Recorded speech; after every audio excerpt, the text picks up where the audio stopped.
Hello everyone, আজকে আমরা সেজেগুজে বেরিয়ে পড়েছি। আর আজকে ছিল আমার জীবনের একটা স্পেশাল দিন। আজ ছিল আমার অ্যানিভার্সারি, মানে আমাদের অ্যানিভার্সারি। তো প্রথমেই চলে গেছিলাম স্মার্ট বাজারে, ওখান থেকে সঞ্জয় চা খেলো। তারপর আমরা চলে আসলাম কোষে কষাতে। আর গোলু এখন মেনু চুজ করছে, কারণ এখন করে মেনু ওই চুজ করে। আর হাতের যে রিংটা দেখছো, এটা চন্দ্রানী পার্স থেকে আমাকে গিফট করেছে অ্যানিভার্সারি উপলক্ষে।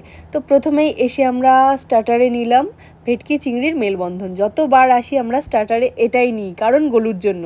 যতবার ভাবে ডিফারেন্ট কিছু ট্রাই করব, ও করতেই দেয় না, কারণ ওর এটা ভীষণ ভালো লাগে। আর সত্যি এটা বানায়ও ভীষণ ভালো, আমাদের সবাইয়েরই ভালো লাগে। আর তারপরেই চলে এলো মেন কোর্স। মেন কোর্সে নিয়েছিলাম ভেজ থালি, কিন্তু এত কিছু আইটেমস ছিল আমরা খেয়ে শেষ করতে পারিনি। তারপর আরও নিলাম কড়াই চিকেন, আরও সাথে নিলাম ডাব চিংড়ি, অনেক কিছুই ছিল।